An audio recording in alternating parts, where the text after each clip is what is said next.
Hi, I'm Andrew. Grace is my sister. I'm Grace. Andrew's my brother. We're broadcasting to you from District 14, the podcasting district. Why is it called that, you ask? Because 14 years ago, a movie was released which was based on a best-selling YA book written by Suzanne Collins. We saw it on opening weekend and exited the theaters, forever changed. That movie was called The Hunger Games. It's difficult to articulate what a phenomenon the Hunger Games books and films became during the 2010s unless you were actually there. And that's where we come in. Every episode will cover one chapter of the Hunger Games. And share secrets the Capitol doesn't want you to know about. We'll also share secrets that you might not want to know about. So this is your last chance to avoid spoilers or potentially upsetting content. The series centers around the death of miners, and it doesn't get much better from there. So, without further ado... Happy Hunger Games! And may the odds be ever in your favor. Section 1. Reruns. So, Grace, what are your first memories of hearing about the Hunger Games? My first memory of the Hunger Games was being in the 6th grade, and one of my friends was reading this book, and they said, "This book is so sad, you should totally read it." And me not really wanting, I didn't really like sad things at that time. So I said, "Oh, just tell me the plot of it. I'm never going to read it anyways." But I was incorrect. They told me the plot, and even though it scared me, I read it, and I was hooked from the beginning. Nice. My first experience was that I was in middle school, and I heard people talking about it. And my friend at the time said, "Prim dies, so it doesn't even really matter." Spoiler alert! Yeah, we already gave you your warning, so... Oh, I had no choice in the matter. I was just told that Prim dies. So Katniss volunteering everything is basically for nothing in their point of view. And then, when I watched the Hunger Games trailers and stuff like that, I knew Prim's dead. Like, that little girl is dead, no matter what happens. Right. And then on my birthday, our friend Milo convinced us to see it because he was a fan of the series. So I was like, okay, I'll check it out. And then about a minute or two in, I was just hooked. The moment I knew I was going to be obsessed with this film series is in the opening scene where Seneca Crane is being interviewed by Caesar Flickerman, and Caesar asks him, "What is your personal signature?" And then just as he's about to answer, you hear Prim going, "Ah, no! Like, just such great visual storytelling. And I was just like, yeah, that's your legacy. Murdering kids and scaring the shit out of them. Exactly. And I just walked out of it like, I want to know what happens next, but I can't decide if I want to read the books or watch the movies. So I just immediately powered through Catching Fire, and Mockingjay and Catching Fire is about to come out. Yep. Oh, but for a little while, I was like, God, what's going to happen? What's going to happen? I could have picked it up any time, but I'm glad I did when I did it. Definitely.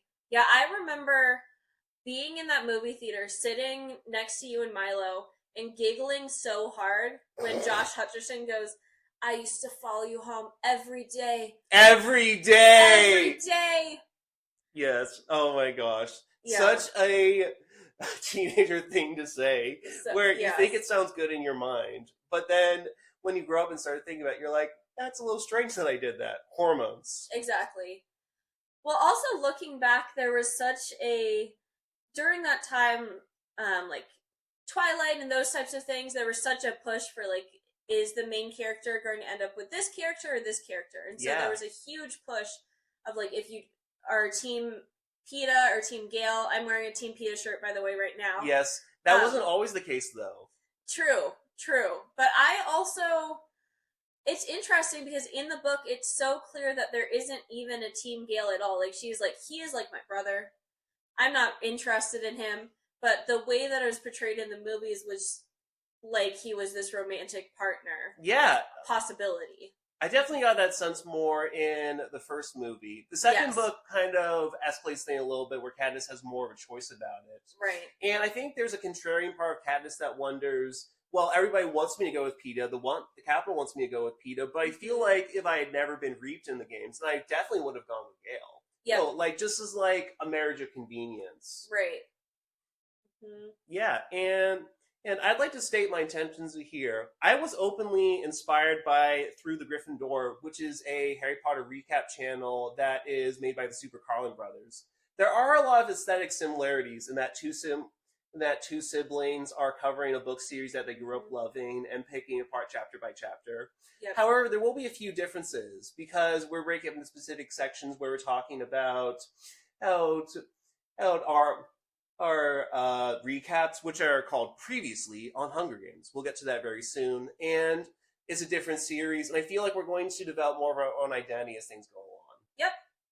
Yeah, and also we're not brothers. We are siblings. Yep, we are siblings. And we're not super, and our surnames are not Carlin. Nope. Yeah, so that's 3 for 3. Exactly. Mm-hmm. Yeah, and we'll see where this goes later on. This might be an episode where you have first installment weirdness. You're like, wait, they didn't do the quack thing as much as they did later on. I'll explain what that is a little later. Or Wumbo wasn't a thing yet. Mm-hmm. But I'm very excited for you all to be on this journey with us. Absolutely. Yep, all right, let's get right into Section 2. Section 2, Previously on the Hunger Games. So, you know that continent, North America? Yeah, that's gone now. Planet Earth was all but decimated by the actions of the ancestors of the country that would eventually become known as Panem. Panem's ruling class centered itself in the capital and cleverly decided to name themselves the capital. That's capital with an O and not 2 A's, folks. Panem did initially expand into 14 districts. But then they kicked us out for telling it like it is. The 13 remaining districts are as follows. District 1's industry is luxury items. They fall under the mean girls / pretty boys archetype. District 2's industry is masonry. They fall under the jock stereotype. District 3's industry is electronics. They fall under the nerdy stereotype. District 4's industry is fishing. They fall under the surfer stereotype, dude. District 5's industry is power. They're the focus of one of my favorite scenes in the series. But let's not get ahead of ourselves. District 6's industry is transportation. They fall under the stoner archetype, dude. Are you going to say dude every time? Who knows? Yes. District 7's industry is lumber. They do see the forest for the trees, dude. District 8's industry is textiles. You better make it work, dude. District 8. District 8. District 8. District 9's industry is grain. Not to be confused with the 2009 film of the same name. Dude. District 10's industry is livestock. District 10! They have the meats. And we would like to thank Arby's for sponsoring this line. Dude. District 11's industry is agriculture. They're the farming stereotype. Y'all, dude. District 12's industry is coal. They're not very important to the story, and it's unlikely we'll ever revisit them ever again. Dude! District 13's industry was nuclear weaponry. We don't have a joke for this one because they're all dead and that isn't funny. Dude! The reason District 13 was destroyed is because they led a rebellion against the cruel and exploitative capital in a civil war known as the Dude Days. It's the Dark Days, Grace. Don't be silly. The Dark Days lasted for 3 years, killed countless citizens on both sides, and climaxed in District 13, disappeared off of the map, leaving only some moldering remains in its wake. This isn't funny, guys. It was decided by the capital that a symbolic punishment would be inflicted upon the surviving dudes to ensure the Dark Days would never happen again. A condition of the Treaty of Dudes that the districts reluctantly signed was that on every July 4th, 24 dudes would be chosen at random from the districts to compete in a televised gladiatorial match. That is 12 female dudes and 12 male dudes. This is not being known as. Yeah, I know you're gonna say it. I know you're gonna do it. The Hunger Dudes. No, I thought you were just gonna say the Dude Games. But same idea. In the 73 years that followed the signing of the Treaty of Dudes, 73 Hunger Games have taken place. 73 dudes survived to be crowned victor dudes, bringing additional rations of food to their district and being elevated to the status of celebrities. 1,679 dudes did not. Our story starts on the reaping day for the 74th Dude Games. So stupid. Yeah, it sure was, dude. All right. this is the next section, which is called Section 3, Line by Line. Mm-hmm. And we're starting in part 1 of the book, The Tributes. We're starting with Chapter 1. Chapter 1 does not have an official title in the same way Harry Potter would have a chapter title, so I've taken upon myself to invent chapter names. Chapter 1 is called The Pen. Mm-hmm. It's the cover of the book and everything. Yep, that's right. All right, let's jump right into it. So Katniss wakes up, and the other side of her bed is cold. Mm-hmm. No sister there. Yep, no sister there. Unlike me, my sister's right here. Sorry, Katniss. What, too soon? So essentially, you can see from the beginning that they live in poverty because their house is tiny enough that usually the sisters share the bed. But because it's the night of the reaping, Katniss's sister Prim is sharing the bed with her mom for comfort. Yeah. Which kind of rubs Katniss the wrong way a little bit, just because her mom was she wasn't very present after the dad passed away. Yeah.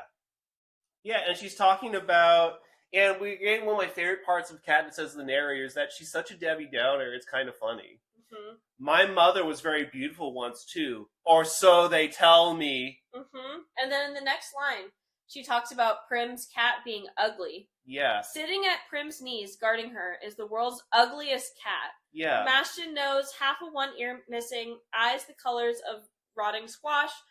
Prim named him Buttercup. Here's the thing. This is insane. I don't think people know this based on watching the movies. You know that she doesn't like the cat. What you don't know is when Prim brought her home, Katniss details how she tried to drown the cat. Jeez. She tries to drown it in a bucket because it had worms and fleas and she didn't want to keep another thing alive. So that is a really crazy thing to have the character do just on the first page of the entire series. Yeah. Based on, our morals. Yeah. Right? But what they're going through with the extreme poverty that they have, the way that morals are is kind of different.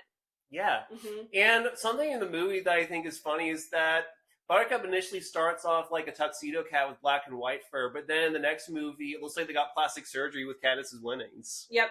Yeah, looks like a proper book Buttercup. So I like to think that one day Katniss went out hunting and then came back and be like, why did you get another cat, Prim? And the movie Prim would be like, no, like Buttercup yelled at me and I interpreted that as he wanted plastic surgery.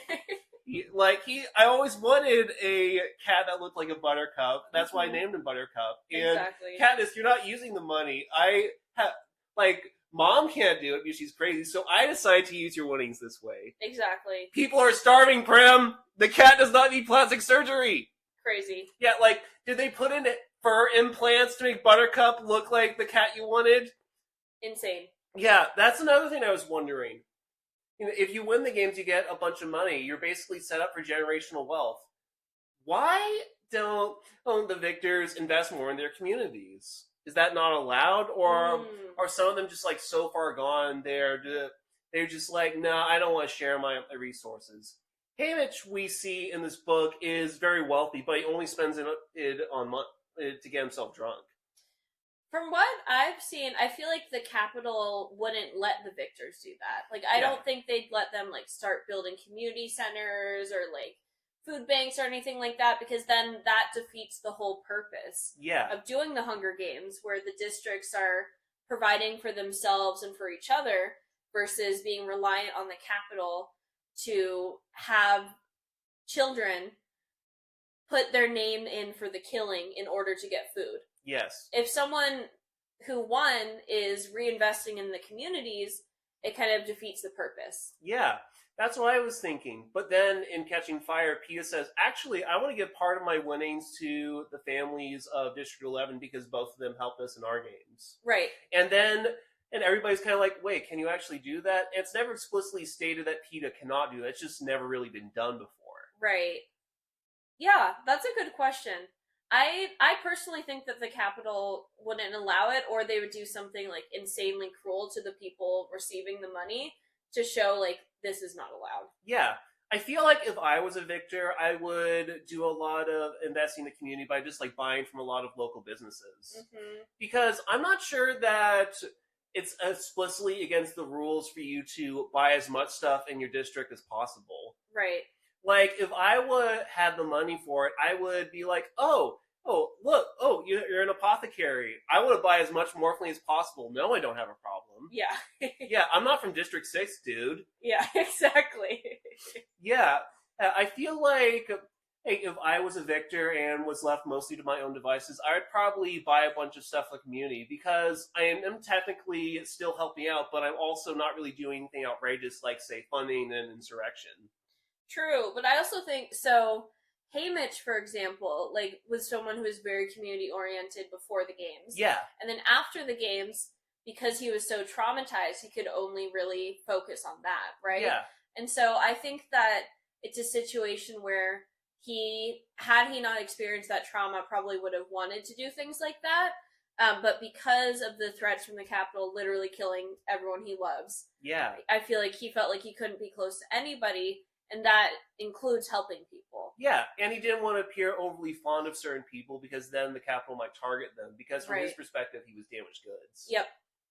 Yeah, maybe we'll get a little more evidence of how the different victors behave. Victor culture, we only really get a little bit in the second book and the third book. Not the first book as much because Hamish is the only one we meet. Yep.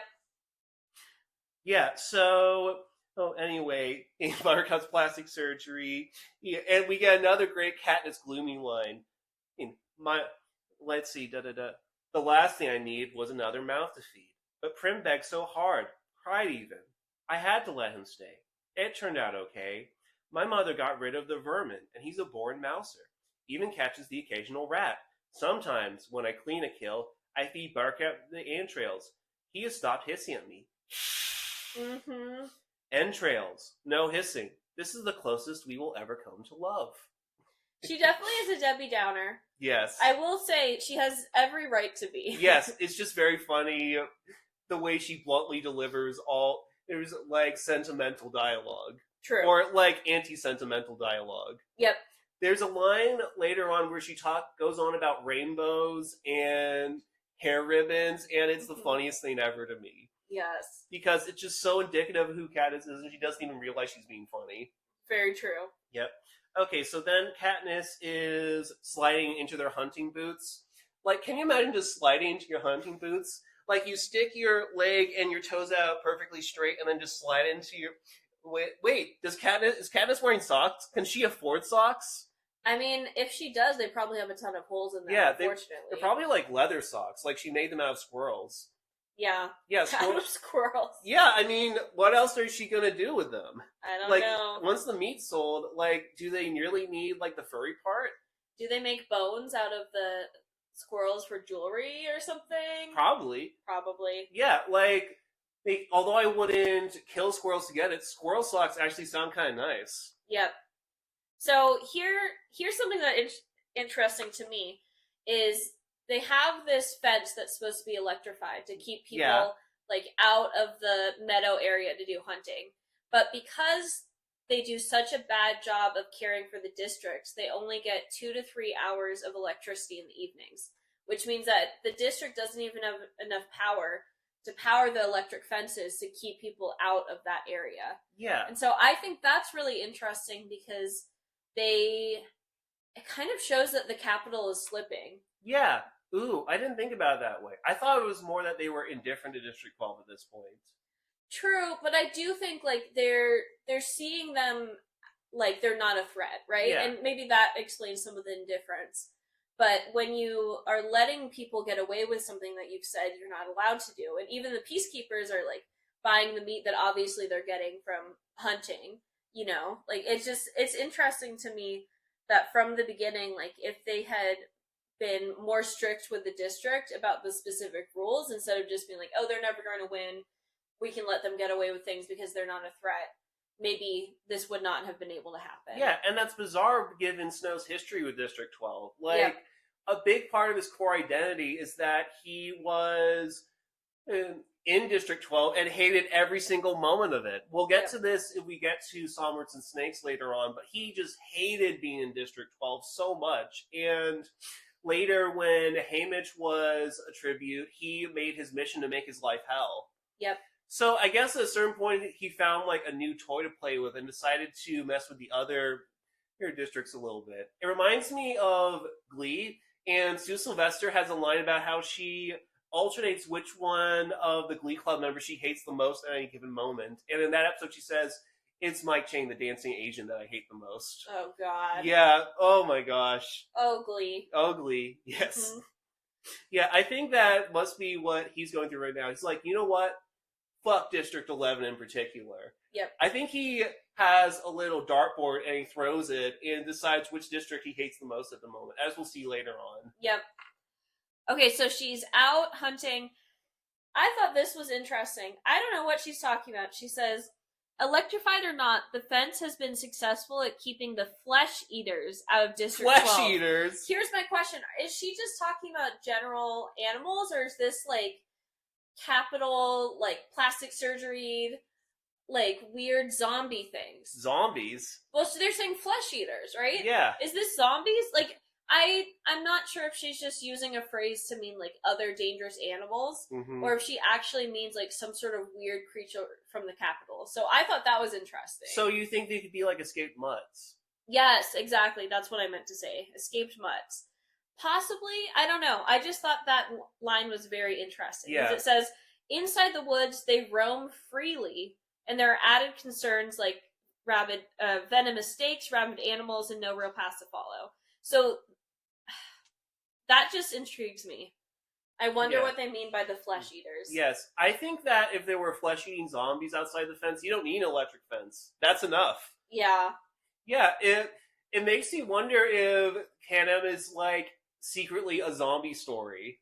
Ooh. Like, there was a zombie apocalypse that was brought on by the floods and that sort of thing, and then eventually at a certain point, the zombies just kind of died off, but mostly died off, but there might be some still out there. Yep. You would think that they would have come up otherwise, because we do see mutts later on who eat humans, like the lizard ones in Mockingjay. Yep.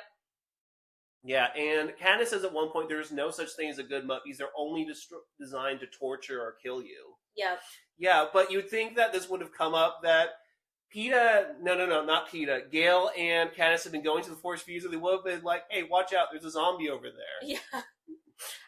As far as I know, they don't mention flesh eaters again. Yeah. But it's interesting. I'm wondering if it's just like a myth that's from the capital or something like that, or if she's actually seen it. I feel like she would say something if she had seen specific details of it. Well, sadly, there are examples of cannibalism in the series. Yeah. In a later chapter in this very book, there's a character called Titus from District 6, dude, the Snowder District, and it's mentioned that he started to cannibalize the tributes that were dead. Yep. And even the capital's like, no, we don't like that. Like, it doesn't make for good TV. It's just kind of nasty. Yeah. And then during the dark days, Snow says that I saw this guy find the body of his dead mate and then cut her leg off so he could eat it. Ugh. So I'm guessing that the capital is usually cruel in all these other ways, but cannibalism seems to be where they draw the line. Yeah, like you said, it doesn't make for good TV. Yeah. Oh, what's that line from Charlie and the Chocolate Factory? Even I am edible, but that's in fact called cannibalism, dear children, as in fact found and frowned in most civilized societies. Mm-hmm. Yeah. Flesh eaters. I'd never thought of it that way before. Or let's keep an eye out if there's any other zombie references. Definitely. Let's see. Okay, so the next thing that she talks about, she introduces to the readers that her father was killed in a mine explosion. Yes. She was 11 years old, and so she wakes up in the middle of the night screaming for him to run, is what she says. So she, very traumatized by it, she says there wasn't even anything left to bury. It's very early on in the book where she shares about the significant loss in her life. Yeah. Yeah, and I was wondering about this when I saw the first movie for the first time. I was wondering if they were going to come back to this and reveal something about Katniss's dad. Yeah. Because we see that Gale's dad and Katniss's dad go down the same mine shaft and die in the same explosion, so they're trauma bonded in that way. Right. I was wondering if they were involved in some like kind of rebel plot or something, and it was a case where they decided to kill a bunch of rebels at once. Personally, while I think that could have been an interesting route for the story to go, I prefer the narrative that the Capitol was just careless and didn't properly fund their mines. And so their death was through neglect versus actual abuse. I think so too, and I feel like it would be too self-aware to be like, actually, Katniss's dad was also part of rebellions. Like, I feel like that would be rewriting the narrative, which I love Sunrise on the Reaping, but I feel like a lot of parts of that book are like, and suddenly everyone knows each other. Yes. Who you know from the other books. Like, it just feels a little bit too convenient. Yeah. And so I feel like your explanation of it being neglectful and just being like, I don't care if they live or die. Yeah. Chernobyl wasn't a conspiracy theory, despite what neckbeards on the internet would have you believe. It was the Soviet Union failing to follow safety protocols, and this isn't about that particular incident, but it wasn't an inside job, guys. It was a bad accident that snowballed into something horrible that killed a bunch of people. Yep.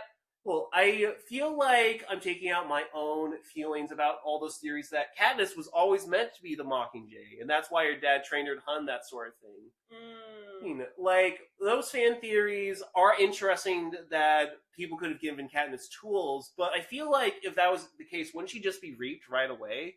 Yep.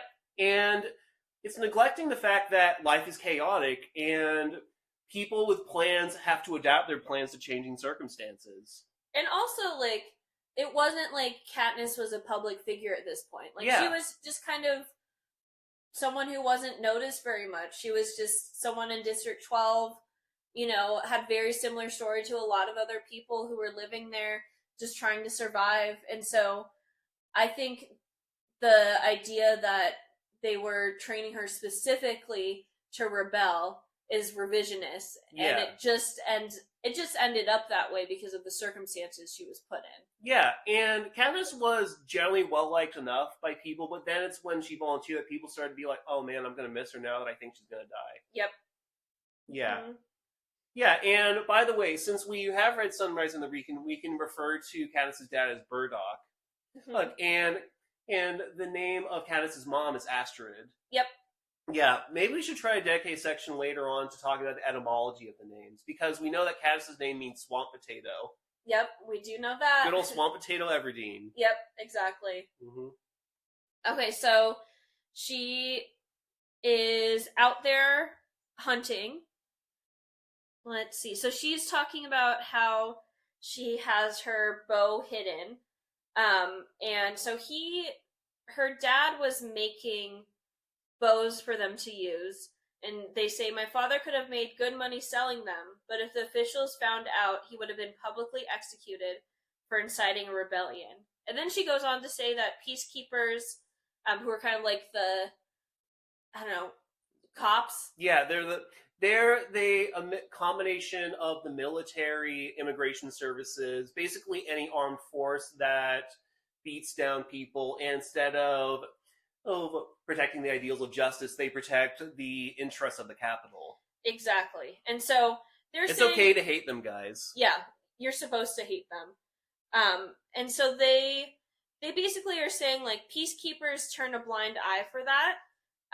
But then they say a line, but the idea that someone might be arming the seam would never have been allowed. And that's interesting to me, because in the other districts, what we learn about later is there's people who are training from the time they're little children. Yeah. What are they called again? The careers. The careers, exactly. So in those districts, they have access to weapons and training and all those types of things because they are essentially destined to win, right? Yeah. Like, they have all of the odds in their favor. May the odds be ever in your favor, and they are over there because they have all the resources, they have all the trainings and things like that, which is why it's so shocking when someone from District 12 wins, because they aren't even allowed to have access to those types of things, because they are some of the most oppressed districts, and so they are some of the districts that they're most worried may rebel. Yeah.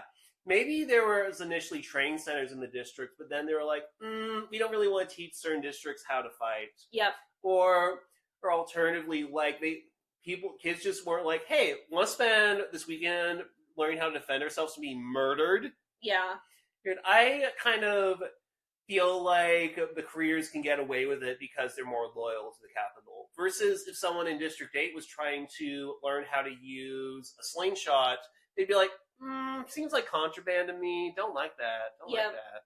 Mm-hmm. And she says the line, District 12, where you can starve to death in safety. Oof. Mm-hmm.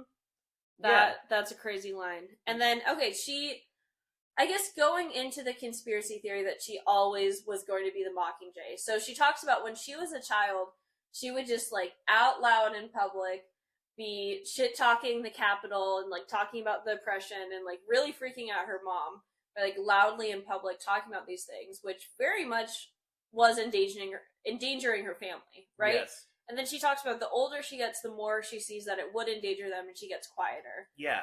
And so I think that's really interesting. You don't really, from this description, like, imagine Katniss being, like, a loud person speaking out against injustice because she's gotten to a point in her life where she just doesn't, because her main priorities are keeping her family alive. Yeah. And so it's really interesting to hear that there was this version of her as a little kid who saw the injustice and talked about it to the point where it became a problem. Yeah. Kids don't really know how to lie that well. Yep. But that's why I think it's so funny about children is that they try to lie and it's just obvious that they didn't do a very good job of it. Yep. So when I was a little kid, I was told not to go a certain way to get up to the house. And then I did that. And then I was like, oh no, I don't have a key. So I rang the doorbell. And then my parents said, how did you get here? And I said, well, there's this helicopter pilot that picked me up and dropped me here. Uh-huh. Here, Leah, like, hey, kids, you don't really have... Your imagination isn't as restricted by knowledge, Yep. I don't think. True. So Katniss shooting her mouth off and saying stuff like, the Emperor has no clothes on, is like a kid speaking out of honesty. And Katniss is speaking from honesty like, man, I really wish they would give us some freaking food. Yep. It's interesting, too. She says now that she's a little bit older, even at home where I am less pleasant, which is awesome, by the way. Yes. I avoid discussing tricky topics like the reaping or food shortages or the Hunger Games. Prim might begin to repeat my words, and then where would we be? Yes. So Katniss is acknowledging she's less pleasant sometimes. Yes, she is. But I'm usually a delight. Yes. But yeah, people love when I go to class. They watch me walk home from school every day. Every day. But then part of her getting quieter is realizing, like, oh my gosh, I have the responsibility of my sister, my mom, like, I can't bring up all these upsetting things. What if they start doing that and then they're in danger? So I think that's very interesting that she's holding herself back for her family as well. She's become, pun totally intended, the breadwinner of the family. Like, there is no doubt at this point that if she doesn't step up, then her family's going to starve. Yep. And so she gets to the woods. In the woods waits the only person with whom I can be myself, Gale. I think that's really interesting because she talks about how much she loves and cares for her family, but you can see from the previous part that she can't actually be herself with her family. Yeah. She's holding herself back. She's she's even less pleasant, but she's still like hiding a little bit of it. And then she says, Gale says I never smile except in the woods. Yes. Wild. Wild, very wild. And we see later in this chapter that's untrue because Katniss is in private with her sister and has a little joke about ducks. True. Yeah, so maybe we're getting a little bit of a hint right away that Gale is maybe not the best guy. Yeah. Like, come on, Katniss, you're so pretty when you smile. Can't you be happy during this, is it famine? Crazy. Yeah. Oh my gosh. Okay, then we get to a point that really speaks to the level of, like, humor that they have in the district. Where Gale comes up to her and says, look what I shot. Gale holds up a loaf of bread with an arrow stuck in it, and I laugh. That's essentially the equivalent of wearing one of those headbands that has, like, the fake arrow going through it. Like, exactly. It's meant to be comedic, but it's just... What I find funny about this is that Katniss doesn't seem like a person to have that much of a sense of humor. Like, she's pretty plain and, like, complains about a lot of things. But I'm just imagining Gale holding up this loaf of bread and her, like, slapping her knees laughing. Yeah. Like, oh my god, yeah, you're so funny! Yeah, well, part of District 12 is in the South, so that kind of makes sense of her having a knee slapper. That's you always true. see those stereotypes of people in the American South slapping their knees when they're talking, going, "Yeehaw, that's funny." True. That's funny right there. I think that's very funny. I think, obviously when a community is going through a crisis, like, what becomes funny changes, and for some people it's like, oh, now they have a darker sense of humor and, like, to cope with what they're going through. But I just think it's very funny and silly that she thinks it's hilarious that he put an arrow through perfectly good bread, because even though it's not ruining the bread, it is damaging the bread. Yes, it makes it look like you hunted a loaf of bread. It does. Yeah, and I wonder if you can use the arrow afterwards, or like if he shot a bird, for instance, would be like, wait a minute, is that little breadcrumbs on the end? I know. He's like, usually I love breadcrumbs when not like this. Yep. Yeah, and I also like the part where he calls her catnip, which is basically cat drugs. Yep. And so when they first properly met, she mumbled her words and he thought that she said catnip. And then this crazy lynx started following me around the woods looking for handouts. It became his official nickname for her. I finally had to kill the lynx because he scared off game. I almost regret it because he wasn't bad company. But I got a decent price for his pelt. Mm-hmm. Yeah, once again, killing cats. It's great to read such a dark book where even the little cute animals are not safe. I mean, lynxes are probably predators. Right. But if you saw a lynx in the wild in our world, you'd be like, oh, cool, it's a big cat. Yep. Yeah, and Katniss considered him like something of a good companion. She was like, yeah, but your pelt's more important than your life, and you're screwing off the game. I'm sorry to do this. Yeah. Oh, Yeller. Well, so you know how in the Harry Potter movies, like, a bunch of birds die? Yes! We should start counting how many times cats die in this. And so far, people try to murder cats. Yeah. And so far, we're at 2. Yes, we are at one successful cat killing and one attempted cat killing that was stopped by Prim. And we're on page 7. Yes, on page 7. Yeah. Although I'm pretty sure a lot more birds die in Harry Potter because there's the Phoenix who dies a bunch of times. Mm-hmm. There's Hedwig who dies nobly in battle. Yep. There is the bird that Draco gets killed in the 6th movie. Mm-hmm. Yeah, and there's Errol the Owl who's constantly falling over and shit. Yeah. Which isn't, like, dying, but still, but still, it's not good for him. No, it's not good for him. Yeah. But that's another podcast. Yeah. Okay. It's another podcast. Okay, so, And this is where we get the first foreshadowing of PETA, because he was at the bakery at the crack of dawn to trade for it. What did he cost you? Just a squirrel. I think the old man's feeling sentimental this morning, says Gale. Even wished me luck. Now, the old man over there is actually PETA's dad. Yep. So we're getting an early indication of PETA. We're connecting him to the bread and that his dad is a pretty reasonable person. Yep. And yeah, although I am fairly certain that PETA's never mentioned in the first chapter. Yeah, I don't remember seeing his name in it. Yep. Yep. And then we get at the first ever mention of Effie Trinket. Suddenly he falls into a capital access mythics Effie Trinket, the manically upbeat woman who arrives once a year to read out the names at the reaping. I almost forgot. Happy Hunger Games! He plucks a few blackberries in the brush around us. And may the odds! He tosses the berry in a high arc towards me. I catch it in my mouth and break the delicate skin of my teeth. The sweet tartness explodes across my tongue. Be ever in your favor! So, there's a capital accent that's described here. And in the movies, it's depicted as loosely upper-class British. But it's maybe like a combination of different European or stereotypical rich person accents. Mm-hmm. That'll be good to keep in mind when we're doing lines. And for instance, that is mahogany. Exactly. Doesn't care at all that Haymitch nearly got his hand stabbed, but the desk that she will probably never see again in her life, that's mahogany. Wait, did she bring it from home? Is that why she's invested? He's like, no, wait, we can't leave yet. I need to bring my mahogany table on the train for the tributes who are going to die anyway. Oh my god. Bringing your own table to a train is something that she would do. Absolutely. Yep. And then she says, after they joke about the accent, and the odds be ever in your favor, We have to joke about it because the alternative is to be scared out of your wits. Yeah, well, comedy is tragedy plus timing. Exactly. That's why we were talking about this horrible war that got millions of people killed, but we kept on saying "dude" during it. Yep. Because we have the absence of it was years ago and it's fiction. Yep.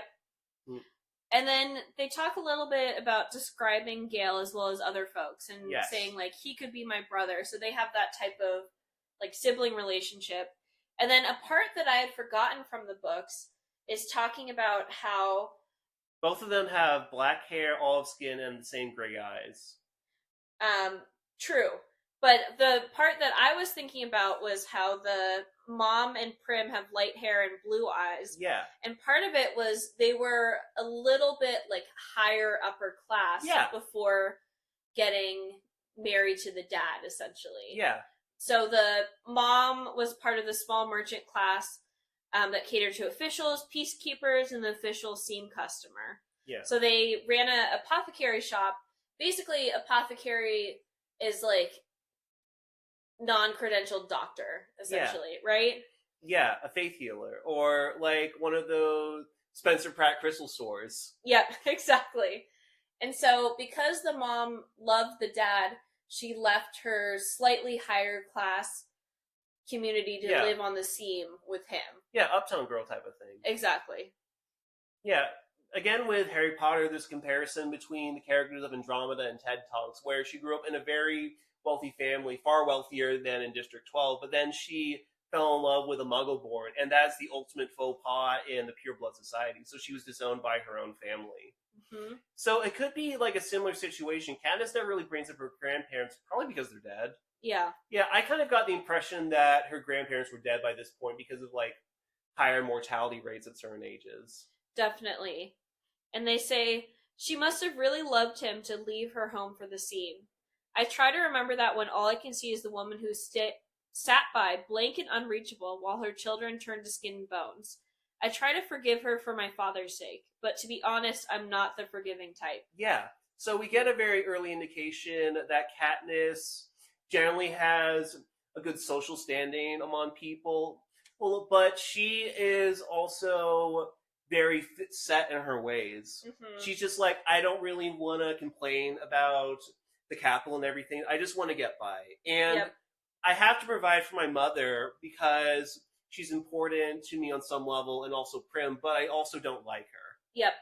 So, and she's still stuck in that part of her life where she had to grow up very quickly in order to provide. And I don't know, it's definitely difficult to try to describe Katniss and whether or not this was the right thing to do, because she is providing for the family and she is attempting to give her mom grace, but there's a part of you that are like, yeah, her mom did shut down.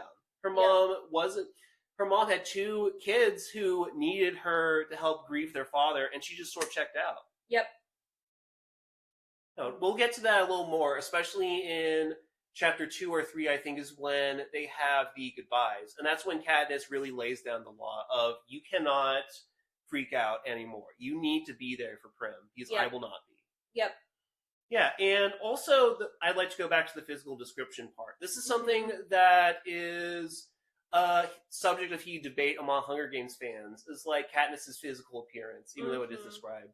Because I saw the movies, I just always assumed that Katniss looked like Jennifer Lawrence. Right. But this book seems to imply that that definitely outrightly states that she has darker skin.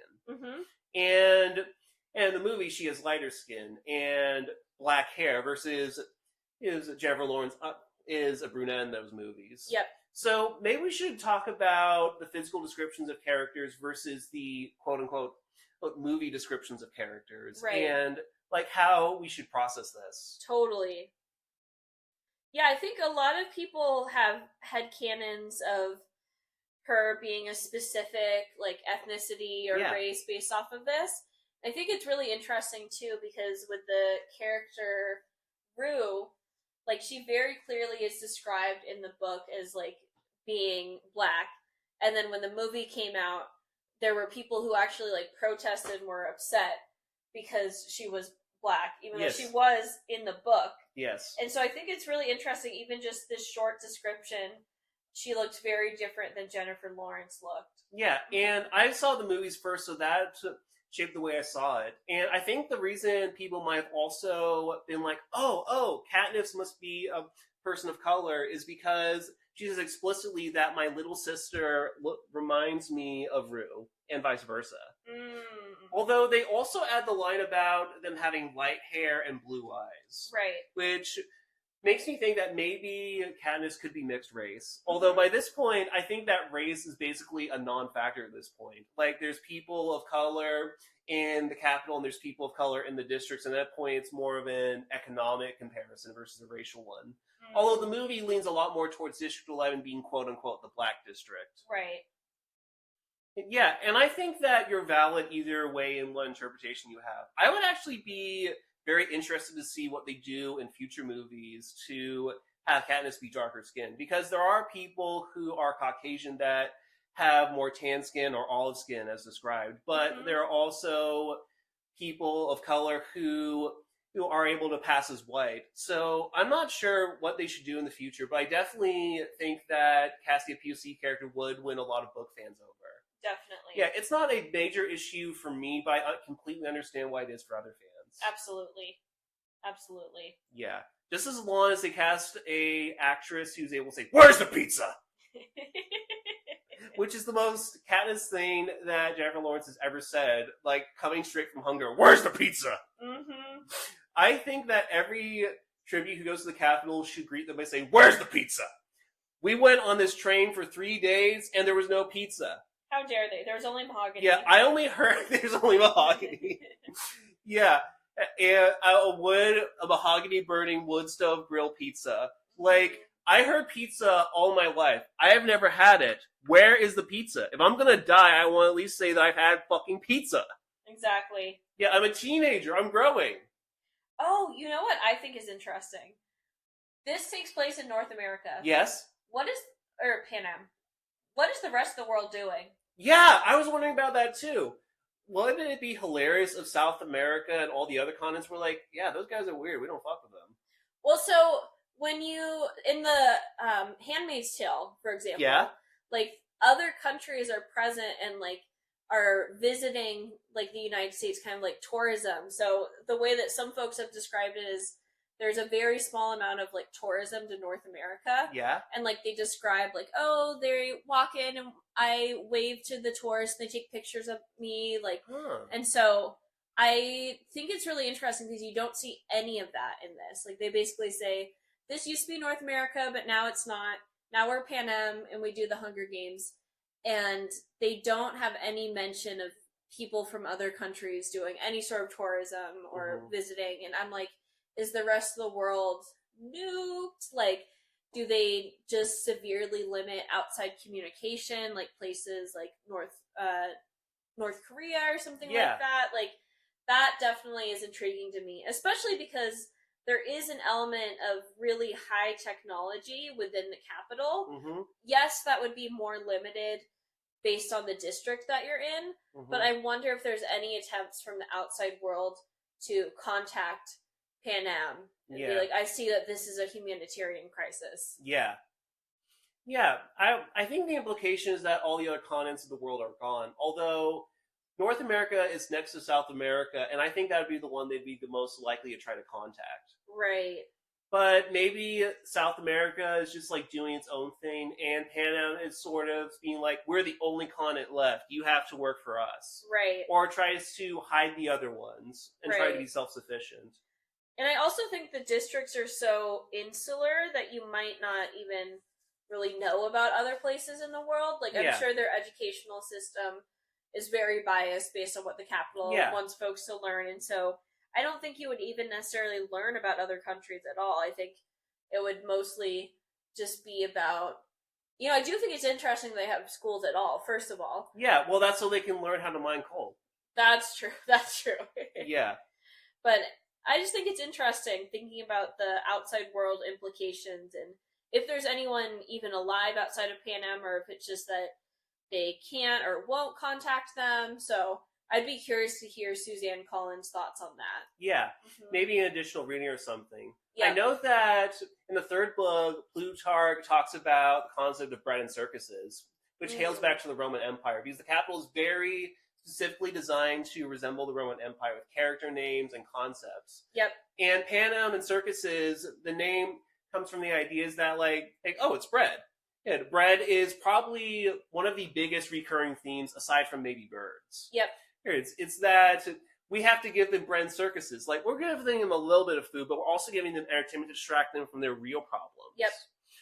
And that's the entire conceit of the capital, is that, yeah, we're based on the Roman Empire. We're that person who thinks about the Roman Empire constantly like the meme. Exactly. Yeah. I don't think they know too much about the Roman Empire, though, because you do know that it fell because of infighting, right? Right? Yeah. Do they know? Yeah, I think they know, and they're like, no, they were old and stupid. That's not going to happen to us. Yep. Yeah, anyway, so back to Gale and Katniss in the woods spraying the goat cheese on the bread slices. Mm-hmm. Yeah, and they describe the day as being beautiful with a blue sky and a soft breeze and the food being wonderful. Everything would be perfect as if this really was a holiday. All the day off meant was roaming the mountains with Gale, hunting for tonight's supper. But instead, you have to be standing in the square at 2 o'clock, waiting for the names to be called out. And then Gale is trying to do his soft little proposal. Mm-hmm. And I say proposal in both senses of the word. Yep. You could do it, you know, Gale says quietly. What? I ask. Leave the district, run off, live in the woods. You and I, we can make it, says Gale. And she says, I don't know how to respond. The idea is so preposterous. Yes. Like, she's like, that's absolutely insane.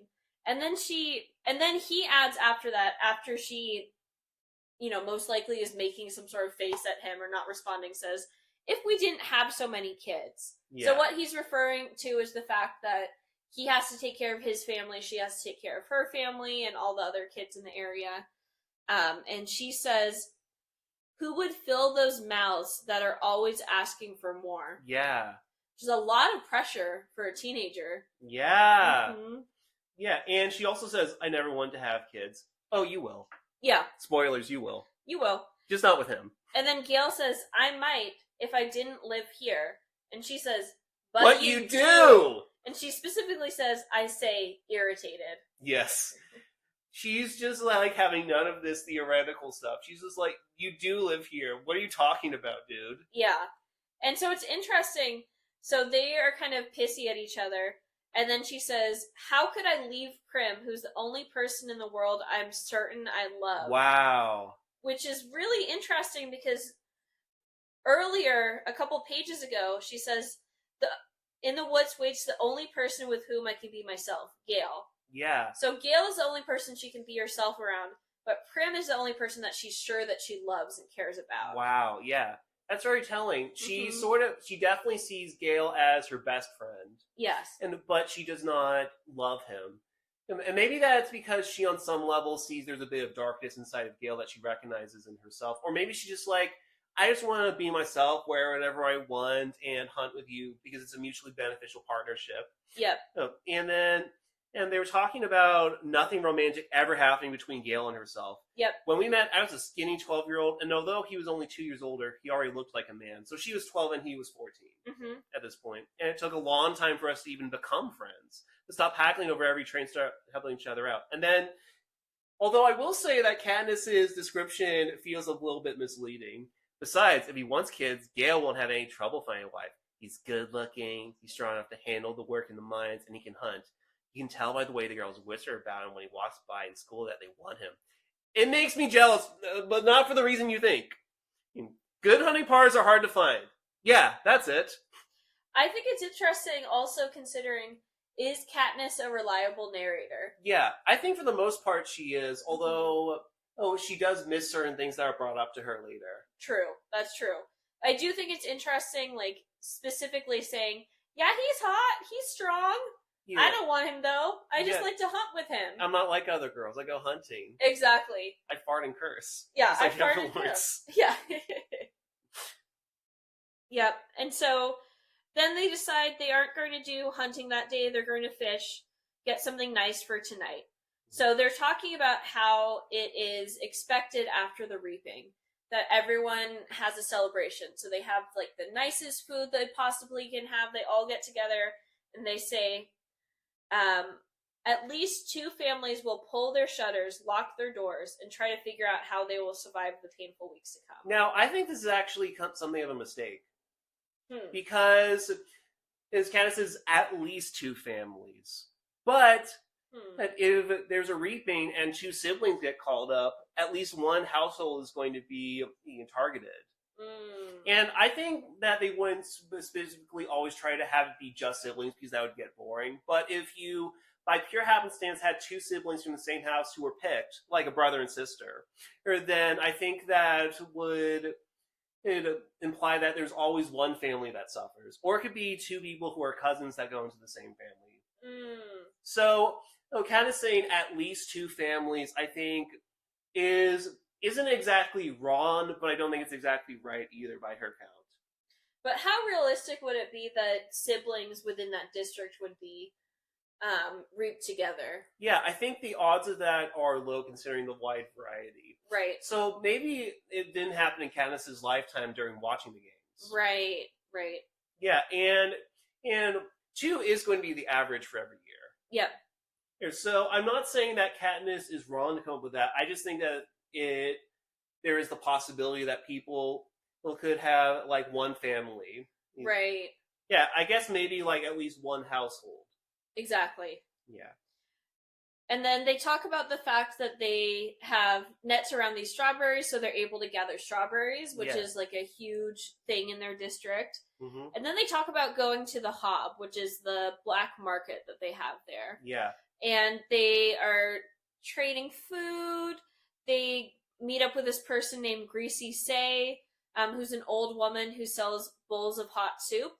And to really explain the depth of poverty that they're living under, they talk about how Greasy Say is the only one who can consistently be counted on to buy a wild dog. They're eating the dogs, Grace! We don't hunt them on purpose, but if you're attacked and you take out a dog or 2, well, meat is meat. I mean, if a zombie attacks you, I mean, meat is meat. True. And then Greasy Say says, once it's in the soup, I'll call it beef.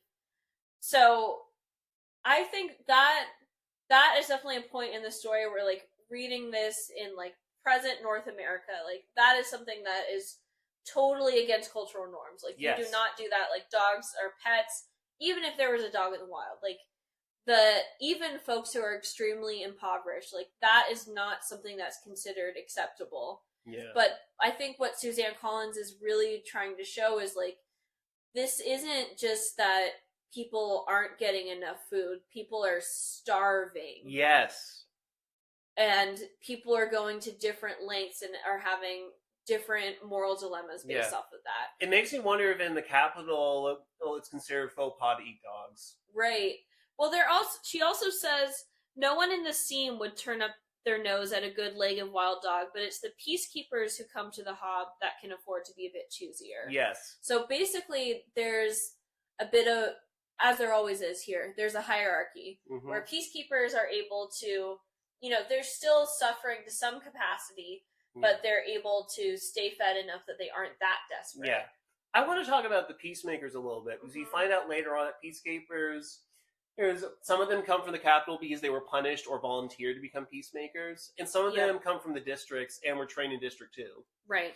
So I'm curious if the population of any given district is a mix from other districts, because peacekeepers come and raise families there. So this was a fan theory I was trying to consider. Like, is PETA descended from peacemakers? Right. Because as I was thinking of District 9, for instance, which we mentioned is the one that produces the grain. Therefore, it's called the bread bowl of Panem. And I'm not saying that bakeries couldn't pop up in any district, but I was kind of wondering if there's the possibility that PETA's mom either was a peacekeeper at one point or is related to peacekeepers that came from 9. Totally. Yeah, and the peacekeepers in this way become more accessible to the districts. Like, they're not just, like, coming straight from the capital.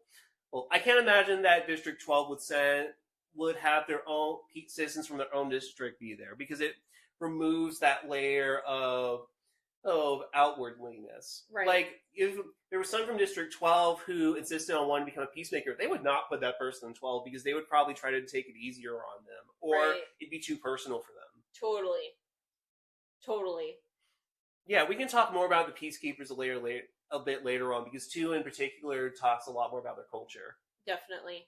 And Snow himself is actually called Pam's first or best peacekeeper. Not first, but he's like the biggest peacekeeper, basically. That's what he's considered. In the same way that the American president would be considered like the leader of the armed forces. Yep.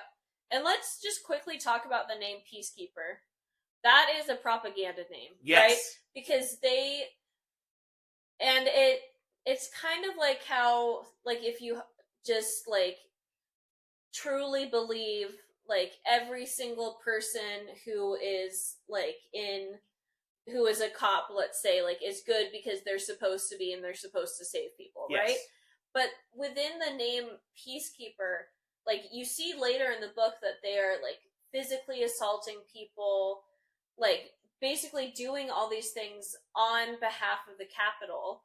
And I just think it's really interesting, the narrative that they have chosen that name specifically. Yeah, it's sort of like the character of Peacemaker in DC Comics. Like, how do you define peace? Mm-hmm. Like, is peace when people are getting what they need, or is it there not being a lot of disruption or social change? Right. Definitely. Yeah, because Panem is technically at peace right now because the Dark Days aren't going on, but there's all these major societal issues that need to be addressed, but instead they're throwing cops at them. Yep. And there are, I imagine, criminals in the districts who are doing legitimately horrible things, but the peacekeepers seem to be partaking in that, or are targeting people who aren't really harming anyone.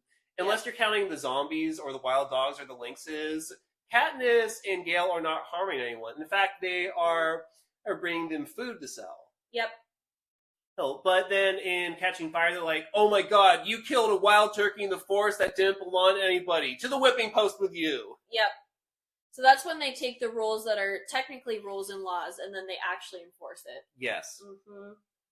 And so they go with their strawberries, they give half of them to the mayor. We meet the mayor's daughter, who we, as far as I remember, don't see at all in the movies. She does not appear in the movies. The mayor's like in the background in the movies, but I don't think he gets spoken lines of dialogue, because Effie just makes more sense from a narrative to get all the exposition bits and having the role in picking them. Yeah. In the Ballad of Songbirds and Snakes book, it's actually the mayor who's in charge of the reaping. But I imagine that the Capitol's like, yeah, that gives you too much power. Like, we should just like send our own people to take care of that. Yep. And it makes me wonder, how are mayors and presidents chosen? Like, how do elections work in this world? Yeah, that's very intriguing. I doubt that they have a super fair election. Yeah. Process. Yeah, I could see it that the Capitol gets to choose the president, but the districts don't. Right. Because president implies that there's something you have to go through in order to become the president. Right. And we never actually see Snow become the president in the books. He, in Songbirds and Snakes, has political aspirations, and then by the time of Sunrise on the Reaping, he's just president now. Yep. And I don't think the book actually describes him how he became president, other than implying he did a lot of backhanded things. Yep. So I'm inclined to believe that the Capitol could elect its own mayors on behalf of the districts and elect its own officials, but then the districts don't get voting power. Yeah. And the only time they would get the chance to vote is if it had something to do with the Hunger Games, and they were like, "Ooh, you can call this toll-free number now if you want to see Sanjaya from American Idol." As there's a Sanjaya to send in the future. Deal with it, Grace. Okay. Hey, send your votes to 911 Capital. Well, if you want to give Sanjaya a guitar in the arena. Crazy. Yeah. And that could be a way of including the districts while not giving them the chance to substantially change anything. Because it is shown later on that districts can actually pull together their own donations to give to the tributes. Yes. So they have a little bit of audience participation, but in terms of general elections, I kind of doubt that the districts get to choose their own mayor. Right. And it makes me wonder if the mayor is a citizen from the Capitol who is sort of being put in the district so he can have a future political career, or it's someone from District 12 who was chosen by the Capitol. Yeah, because as Mayor Undersea seems like a pretty reasonable guy, all things. Like a pretty reasonable guy. Like, when we see that later on when and the Reapings are going, it's like, yeah, just let Katniss volunteer. We don't really care. Yeah. And Madge himself is like a pretty nice character. Yeah, so she specifically says, like, you know, they spend time together. You'd think she's a snob because she's the mayor's daughter, but she's not. And this is very Katniss. We rarely talk, which suits us both just fine. So she just, like, silently sits next to this girl, which makes sense for them. And so Gale is a little bit rude to Mage. Yeah. And I understand his anger. So she essentially is wearing this, like, little pretty dress, and he's like, nice dress. And she's like, thanks, I want to look nice in case I have to go to the Capitol. Like my aunt. Yeah, which essentially is saying, if I get chosen in the Reaping, I want to make sure I'm wearing a nice outfit. Yeah. And that pisses Gale off, and he's like, you aren't going to go, like, statistically. Mm-hmm. Like, realistically, how many entries could you possibly have? So he says, what kid you have? 5 entries? I had 6 when I was just 12 years old. And then Katniss goes, oh, it's not her fault. They say goodbye. And then they go ahead and explain the system of putting names in the Reaping. So when you're 12, your name is entered once, at 13 twice, and that just keeps on adding on and on and on. But if you can also add your name more times in exchange for tesserae. Tesserae is basically the equivalent of a year's supply of grain and oil per person. And so you can do this for every family member that you have. Yes. Mm-hmm. Yeah, it makes me wonder if there's a limit to how much tesserae you can take out, because it would massively increase your chances of getting the games. But say you're the districts, you come up with a scheme like, okay, all kids sign for as much tesserae as possible. Well, and then I can see the Capitol be like, what's going on? Like, all our oil is gone. Yeah. Oil, girl, Texas tea. Like, it's all gone because all the kids in the district still got the tesserae. I can imagine be like, okay, you guys were very clever about this, but you can only take a certain amount from now on, okay? Yeah. Well, it says so Gale, who is 18, has either been helping or single family feeding his family of 5 for 7 years, will have his name in there 42 times. 42, wow. Which is, so if each one is supposed to be a year's worth, I'm wondering if every year So it's like for one person each. Right, but I'm wondering if every year they add onto it, or if it's just continuing, like, okay, you added more people so you get this year, you added more people so you get that year, or if he's truly getting, in this year, 42 servings, yearly servings. Yes, that would be ideal, but it actually says, and the entries are cumulative, so now at the age of 16, my name will be in the Reaping 20 times. Right. That's from Katniss's perspective. Got it. And then Gale is 18, which is interesting because the age range for the Reapings is 12 to 18, and where we are in the USA, the legal age in our part of the country is 18. Mm-hmm. So you'd think that would be 11-year-olds through 17-year-olds, and not 18-year-olds, because this is Gale's last year here where he has the chance of being reaped. Yeah. Yeah, let's hope that your birthday is after Reaping Day. Yep. It's like, sorry guys. Yeah, can't be chosen. Yeah, unlike Hey Mitch. Yeah. Sorry, Hey Mitch. Sorry, Hey Mitch. I would also like to go back to the part with Madge, where they're talking about the small circular pin that adorns her breast. Real gold. Beautifully crafted. Mm-hmm. I bring this up because in the movie, Katniss is just handed it by Greasy Say. Yes. Like, actual gold. Yeah. Gold in District 12 sounds wild that you would just give that away. Yeah. And I don't mind it in the movie until I found out that it's made of actual gold. Why would Greasy Say give it to Katniss even if she likes her? Yeah, that's so weird. Like, with that amount of money, you could just sell it to the Peacekeepers or somebody and then have so much grain and oil that you can use. Well, it specifically says it could keep a family in bread for months. Months! So it could feed a family for months if you had that. Yes. And so for Greasy Say, who is, like, making dog stew for everyone, to be like, yeah, here you go. Yeah. Kind of strange. Yeah, if you know what the pin is actually made of, then it's kind of bizarre that you just have that out there and just give it away. Yeah. I could see her, like, selling it to, like, somebody who's higher up on the food chain, you know, but come on. Yeah. And Yeah, it doesn't really make sense if you know the actual context of the pen. Totally. And also, that makes you wonder about how the movie's going to handle it, because they kind of shot themselves in the foot in their regard. Because the real backstory of the pen is that Madge has it because it was her aunt's. It belonged to her. Yep. So she feels like she's like carrying a part of her aunt with her, and that's why it's so important to her. Mm-hmm. But in the movie, if Katniss has just handed it, then are they going to explain that the Donner family sold the pen after their daughter's body returned to District 12? Right. Like, it makes you wonder if there's be like a scene if like Madge gave it to Haymitch and he just like, I don't want it, and threw it away. Totally. And then that's how it ends up going to Katniss. Totally. Yeah, I'm very excited to see that movie, Grace. You have no idea. I'm very excited too.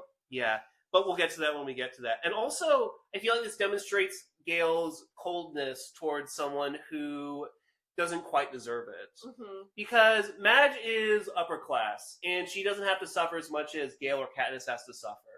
But he's also being rude to her needlessly because she didn't choose this for herself. And none of her actions indicate that she's spoiled or bullying. Yeah. So he's kind of doing a Sinead O'Connor thing where I completely understand where he's coming from, and he's not incorrect, but maybe it's just not the best time. Well, so specifically, she says Gale knows his anger at Madge is misdirected. Yeah. And then talks about ranting about how it's a way to plant hatred between the starving workers. And he acts on that hatred. Yeah. And says, it's to the capital's advantage to have us divided amongst ourselves. Yeah. Mm-hmm.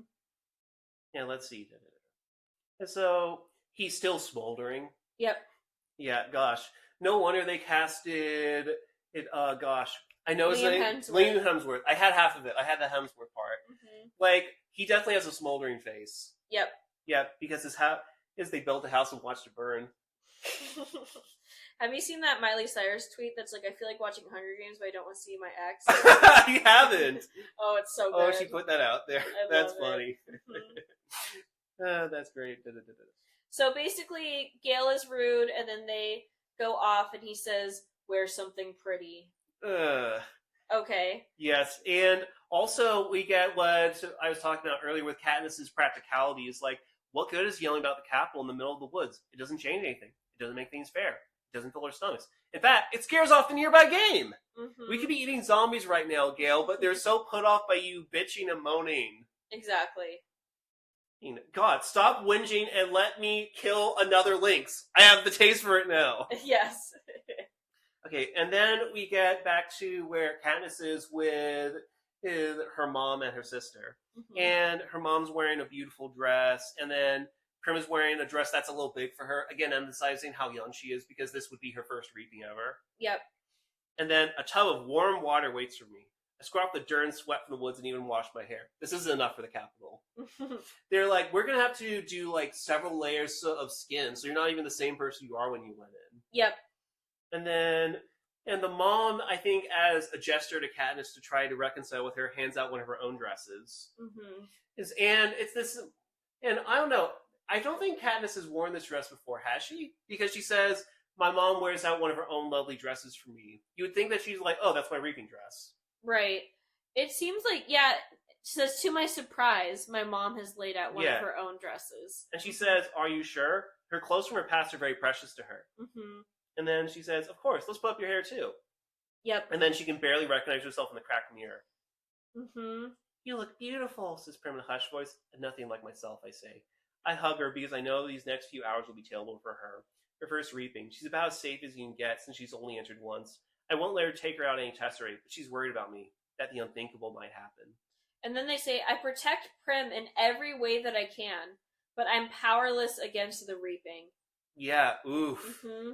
That's rough, because if you and me were in the games, I couldn't volunteer to save you because I'm a male tribute. True. And yeah, gosh, that's so rough. Like, that's just a decision that's incomprehensible to ask somebody to do, or like imagine yourself doing in that scenario. Right. And it's definitely a decision that Katniss doesn't take lightly when she does it. Yeah. And I also really like in the movie how they start off, the first scene you see of Katniss is her and Prim together, unlike in the book where they're separated. Yeah. that, like, you get more moments where her name's getting checked, and Katniss does a quick moment. She's like, "They're gonna prick your finger for a little bit, and it's all gonna be okay." Yep. Yeah, like, they do a really good job of conveying through Katniss's actions and words that she cares about Prim. Versus in this one, they have a little moment here, and then her name is called. Yep. So it's definitely a good decision on the movie's part. Something that the movie invented that I also love is, damn you, Gale. Yeah. Yeah, why does Gale in the movie interrupt Katniss when she's about to hunt a deer? Yeah. A deer is a lot of meat. He's just a bozo. He's a bozo. Yeah.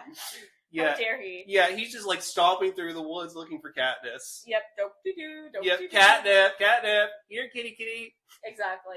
Yeah, and then we get an attempt to inject some levity into it.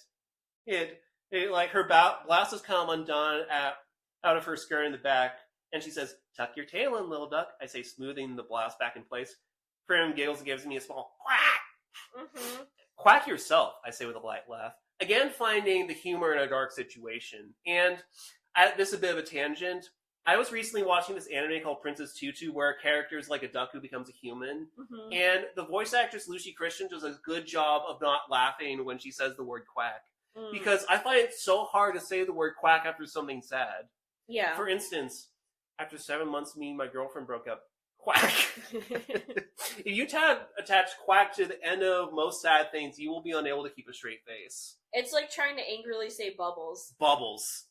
It kind of makes you giggle. Yes, exactly. Okay, and then they eat again. And so it's kind of like the Last Supper for them, because one of them could end up going. We know one of them ends up going. Yep. And then they say attendance is mandatory unless you're on death's door. So people, every single person, unless you are dying, is required to be there. Yeah, I can't sit. Exactly. And it gets so crowded that if you get there late, you have to like wait outside and watch on a screen. Like it's that crowded. Yeah, there's also another line that kind of puzzles me, because they say attendance is mandatory unless you're on death's door. This evening, officials will come around to check if this is the case. Well, shouldn't you try it at the afternoon? Because the reaping's going to be at 2 p.m. Oh, that's a good question. Yeah, like, wouldn't you would be like, okay, everybody's registered. Let's make sure that everybody in all the houses are actually sick. And there aren't polling a Ferris Bueller. Well, you know what? So they have people file in, and they say the reaping is a good opportunity for the Capitol to keep tabs on the population. Yeah. And so I think they don't explicitly say it in the book, but you know in the movie how they like finger prick the finger? I think that if someone shows as not being scanned in, they probably go to their house. Yeah, I think that's a cleaner way of doing it than doing house visits. Yep. Yeah, and usually they're like, "Oh boy, the games are on! Let's celebrate, everybody!" But everybody's like, "No, I don't want to celebrate." Yeah. And then the camera crews from the Capitals are described as perched like buzzards on the rooftops, only to add the effect. Again, going back to the theme of birds in the series. Yep. Let's see, 12 through 18-year-olds are herded into the roped areas, and then there are mentions of odds makers, which is a concept that's expanded on in Sunrise of the Reaping, that there are these people who are making a bunch of bets on who's going to get reaped and if kids are going to cry, that sort of thing. Yep. And Katniss is described as having disdain for them, but also tries to be respectful towards them because they could, like, report her for something. So it's shown that even in the districts, there's this sense of exploitation in the games. Yep. Like, these are not capital citizens. They're like, we are going to look as low as we can for money. Yep. And there's a sense of gambling in the districts, which I don't think the Capitol would really frown upon. Yeah. And if anything, it shows investment in the games. And districts are allowed to put together money to do contributions, as I've said before. Yep. So I think that they're sort of slightly shady, but they're ones that I think that the Peacekeepers would generally ignore unless they were doing something they disapproved of. Right. Anyway, Gail and I agree that that if we have to choose, we die of hunger and a bullet in the head, the bullet wound would be much quicker. More depressing. Yes. Yeah. Katniss's favorite color is green, but I'm surprised it isn't gray. Yep. Like Lucy Gray. Or like, brown is the favorite color of oh my god, Bella Swan. Bella Swan. She says, my favorite color is brown. Which, there's nothing wrong with that, but it's not usually the answer you hear. True. Yeah. Oh, and by the way, in case you want to get to know us a little better, my favorite color is red with green as a close second. Yep. And I like purple and pink. Makes complete sense. Mm-hmm. So then they go to explain who's on the stage. So Mage's father, Mayor Undersea, Yes. which is a hilarious name, Yes. is on the stage. Effie Trinket is there. It is described as having a scary white grin, pinkish hair, and a spring pink suit. Her suit isn't green in the movie. It isn't in the movie. It's pink. And then they basically have the mayor go up, and this is different than the book. The mayor does like the whole propaganda speech, because in the book they like show a short film to do that. But essentially he reads out the history, where they say Pan Am was created out of the ashes of North America. They talk about all of the different natural disasters that happened, which is really interesting. I've heard people like talk about this series in the sense of environmentalism, which I think is really interesting. Like they're like, part of the reason why they got in crisis was because of all of the environmental issues. Yeah, like climate change. Exactly, climate change. Rising sea levels. Exactly. And then from that came the dark days where people were, uprising against the Capitol. Yes.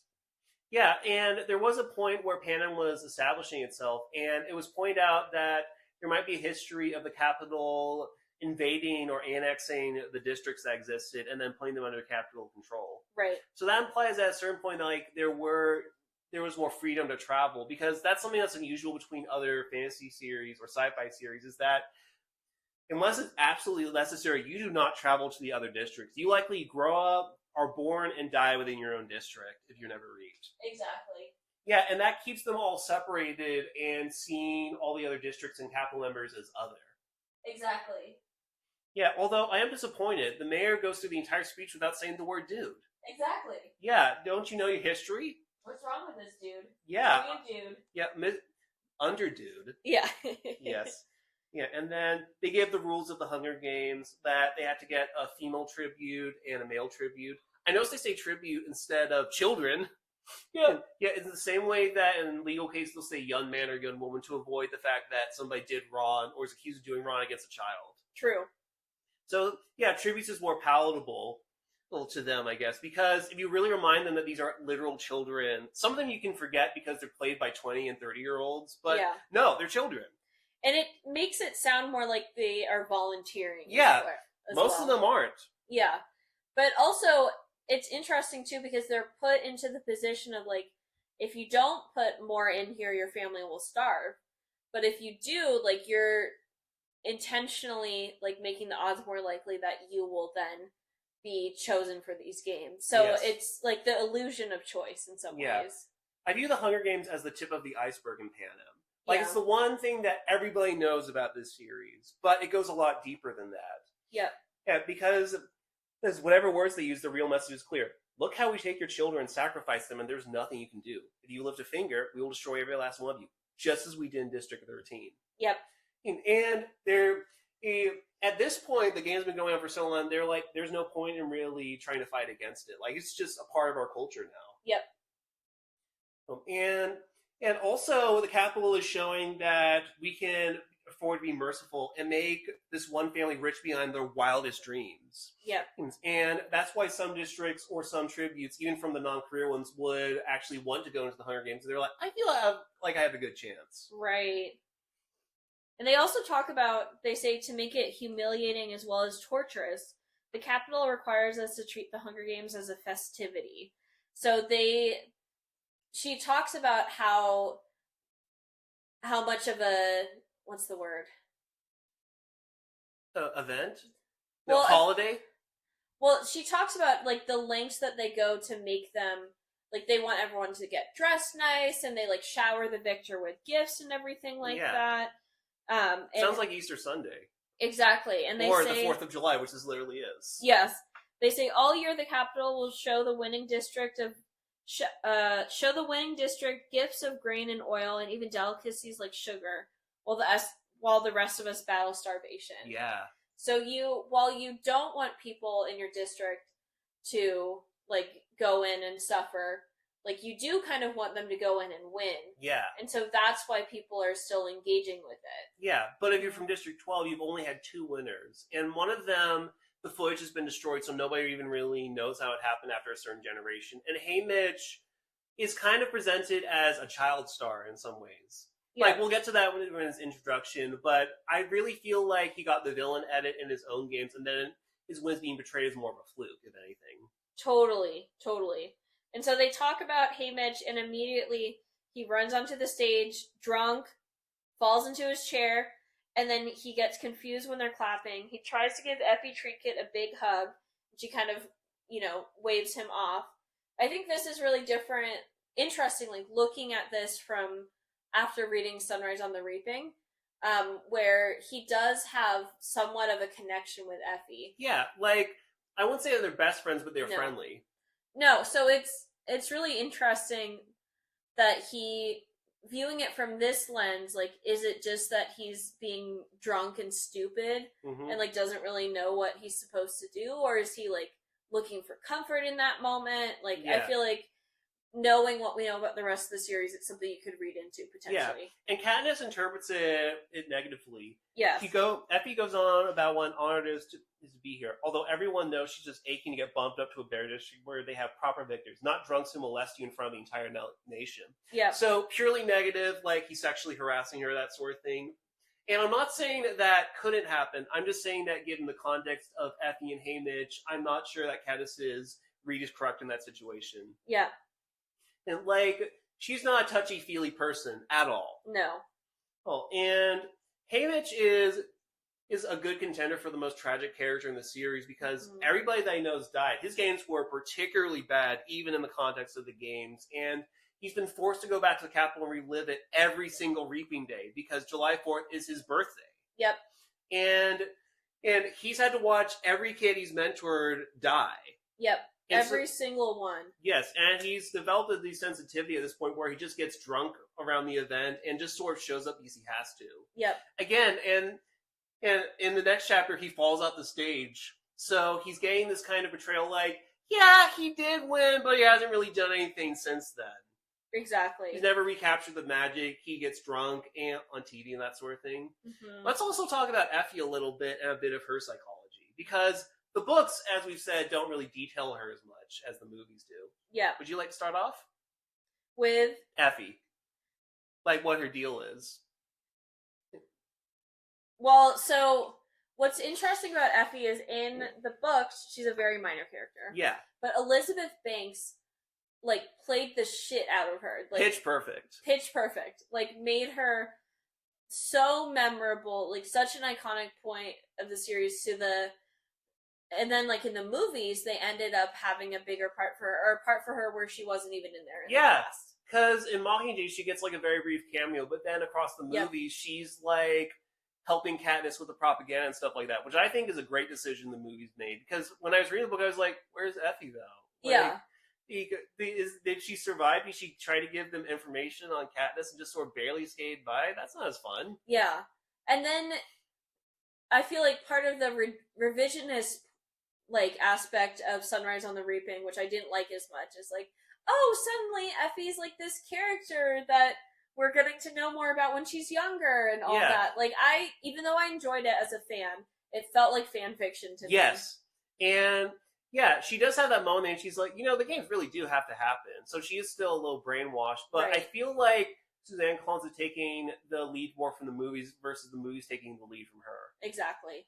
Yeah, so I'm very excited to see Dakota Fanning, or Elle Fanning. I know it's one of the Fanning sisters who's going to play her. And I think that the escorts aren't something that focused on as much because in the Ballad of Songbirds and Snakes book, there aren't really escorts. Yeah. It's like there are mentors that are capital citizens before the victors take over, and then the escorts later take over. So Effie is clearly extremely ambitious and is trying to make everything as happy as possible in one of the least happy things you can think of. Yep. Which is what annoys her, but also endears her to Katniss. Yep.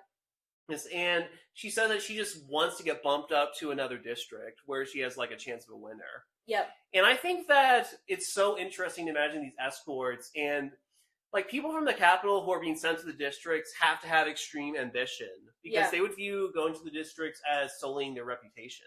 Totally. But yet the escorts are expected to be a cultural ambassador of like both of them. Mm-hmm. So I think that the escorts, it's not all of them are as friendly as Effie as we saw in the last book that came out. Yeah. But I think that there's the possibility that some of them are more sympathetic to the attributes than most capital citizens would be because they have to try to sell them or emotionally invest in their success or genuinely feel sorry for them. Yep. Yeah, so Effie is definitely a very interesting character to discuss in terms of her complicity. Totally. Yeah, one of my favorite characters is Caesar Flickerman, and he's the face of the games. He is. Yes, we'll get to him when we get to him. Mm-hmm. And about the time I tried to cosplay as him to win over a girl I had a crush on in high school. We'll get to that later, I promise. Yeah. Yes. And so they are all lined up. They're in their little areas, like sorted by age and gender, right? Mm-hmm. And then Effie goes, ladies first, and is going to pick out the ladies one, right? Yeah. And it gets super quiet. And she says, I'm feeling nauseous and so desperately hoping that it's not me, that it's not Don't me. worry, that it it's isn't. Not me. It isn't. Because Effie Trinket crosses back to the podium, smooths the slip of paper, and reads out the name in a clear voice. And it's not me. It's Primrose Everdeen. Quack! Her sister. Yes. Her sister. Yes. Yep. I could just like to imagine Prim in the audience saying quack when her name's called out. Like, Primrose Everdeen! Quack! And then she just like tries to waddle away, and the bees are like, No, that's not gonna happen. Yeah, so, if you're reading this book, then you know that she's going to go in. You know Katniss is somehow going to become involved in these games. Why would it be from her perspective in the first chapter if that wasn't the case? Right. But I did not know that she volunteered for her sister.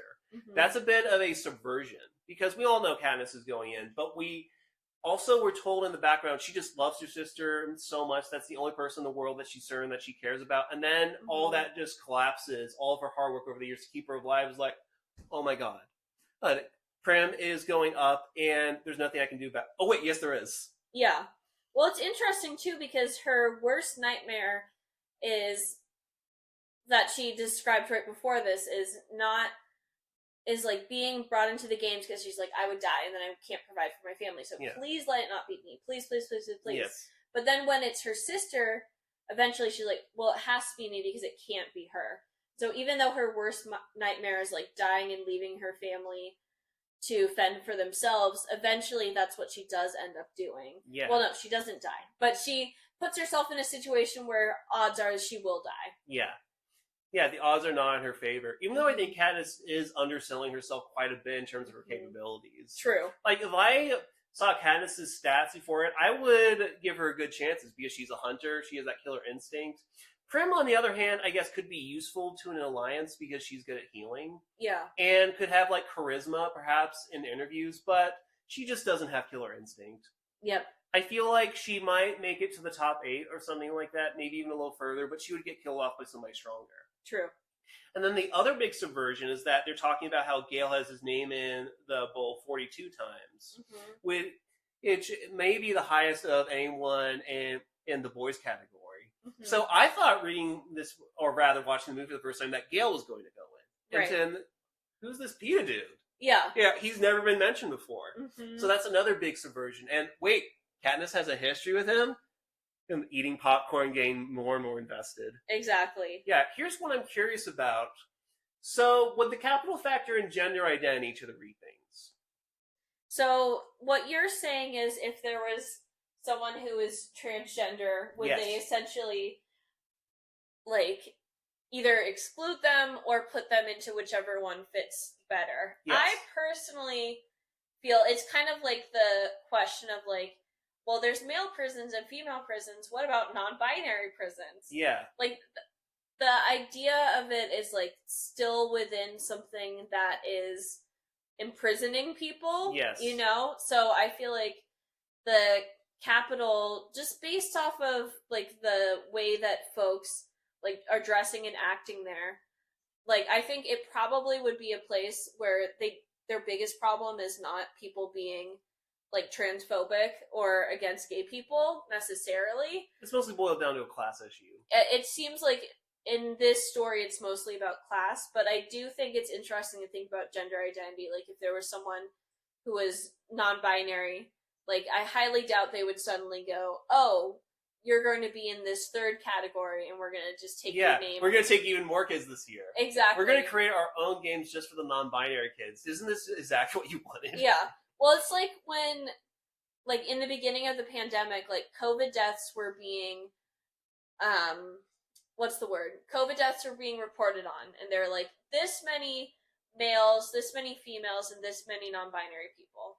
And like the percentage for non-binary people was significantly lower. Yeah. But it's not because less non-binary people were getting COVID. It's because of how it was being reported. Yeah. You know, like a death, like where you don't necessarily know who the person is, you don't necessarily know what their gender identity is, and that data is a lot more limited. Mm-hmm. And so there was a joke for a while where people who were non-binary are like, I guess we're safe from the pandemic because people keep saying we're not dying. I didn't hear about that. Oh yeah, which is like very grim, but also it goes along with the way that the statistics are gathered doesn't necessarily reflect it. Yeah. And so there's a good chance that there are trans and queer non-binary people in this scenario, right? But they don't make any mention of it. Yeah. And what I would assume is that they're just put into whatever capital or whatever category the capital thinks makes most sense. Here's how I think it would go. I think if you're transgender and in the districts they say you're allowed to marry whoever you want. And so that implies to me that maybe in some districts or the capital, like, queerness is frowned upon, or certain subsects. Right. But generally speaking, it's not against the law. Now, there's a little bit of contradictory information to that on Sunrise and the Reaping, but we can get to that when we get to that. Yep. So what I was thinking was that if you are born presenting female and then you identify as male, you'd be placed in the male category if you specifically requested it. Right. And same thing for the other way around. But if you were non-binary, I think you would be sent into the category of the sex you were assigned at birth. Yeah. Although it makes you wonder if there was a victor who initially went to the games who was female presenting and then identified as transmasculine later on, and then with the twist and the quarter quell of previous victors, would they still be chosen? I don't know. Yeah. It's something that's not explored in the books very explicitly. Yeah. Mm-hmm. Yeah. I don't think there's a lot of queerness in the first three books, like not explicit queerness. Yeah. And then the spin-offs are more involved in that. Yep. And yeah, I mention all this because of Tigress, who in the books is never portrayed as anything other than a cisgender woman, but then Hunter Schafer, who is a transgender woman, played her in the movies. Yep. And she's like pretty high up upper crust in the capital initially. Mm-hmm. Yeah, and there's never any indication that no one treats her as anything other than what she prefers to be identified by. Right. Like, for all of Snow's crimes, I don't think I'd call him transphobic, which is bizarre. Like, the capital is surprisingly woke. Yeah. And the reason that she falls out of favor, that Katniss surmises, is that she got too much plastic surgery, and even by the capital standards, they considered her like having gotten too much surgery. Right. Or she had a falling out with Snow over ethical concerns. Yeah. I never really got the sense that it was over her transness. Right. So that could actually be a way in which the capital is superior to the districts, is that they are more progressive about gender identity than the districts. I think it's interesting, too, because just because they may be more evolved in one way, they're still killing. Yeah, they're still backwards in the other. Yeah, they're still killing children and oppressing the districts. Yeah, you can be a minority in one way and also oppressing a minority in another. Exactly. Yeah, and I mean, look at the way the capital dresses. There is no way. Yeah. There's no way there aren't gay people in the capital. Totally. And in the districts, but maybe it's something where you can't show it as much, or it's not as present. I mean, they essentially are making fun of how people dress and act in the capital. Yeah. Oh my god. Does that mean that Katniss and Gale will have some internal biases against the capital that aren't entirely fair? That is bizarre to think about. That's bizarre to think about. Yeah. I'm outing myself a little bit here, but I myself am actually asexual, and there's a lot of readings of Katniss as being asexual, which I absolutely agree with. Yeah. Like, we'll get to this later on with Peeta and Katniss, but her physical interactions with him and kisses are very transactional. Right. And she herself says, like, hey, I mean, I recognize that Gale or Finnick are conventionally attractive, but I'm not attracted to them. And she herself says, I don't want to have kids later on, which I think could be in part because she just doesn't want to have kids or has hesitation about it, but also the physical act itself doesn't interest her. Right. So I absolutely consider Katniss to be hidden asexual representation. Yeah. Possibly autistic representation too, which I also am, because she's like, my favorite thing to do with Mash is sit in the same room and not talk to each other, which is a very autistic thing to say. I love that so much. Yeah, I love that for her. If there was a special Hunger Games, she would win that one too. Like, isn't this just what you wanted? Ableism, disability representatives. I mean, we're on TV. But we're also getting killed. They're creating disability representation by people getting their legs amputated and all sorts of crazy shit. You know what? Good on you, Capital. Good on you. No. What? I mean, in a very backward sort of way, good on you. You do realize I'm not actually saying that, Chris. I know, I'm just saying no because it's Grace, so I'm horrible. autistic. Are you telling me how to be a disability advocate? No, it's just so horrible. What? You think that people with disabilities are horrible? No. You think it's horrible that we're on TV? No. Shame on you, Grace. Shame on you. But anyway, that about covers chapter 1, The Pen. Section 4, Conclusion. Well, that just about wraps up chapter 1, The Pen. What chapter are we going to read next? Well, I'm glad you asked that. The next chapter is going to be called Chapter 2, The Tributes, which is also the name of the part of the book. Womp, womp, womp. Oh boy, I can't wait. Until next time, I'm Andrew. I'm Grace. Happy Hunger Games! And may the odds ever be in your favor. That is mahogany!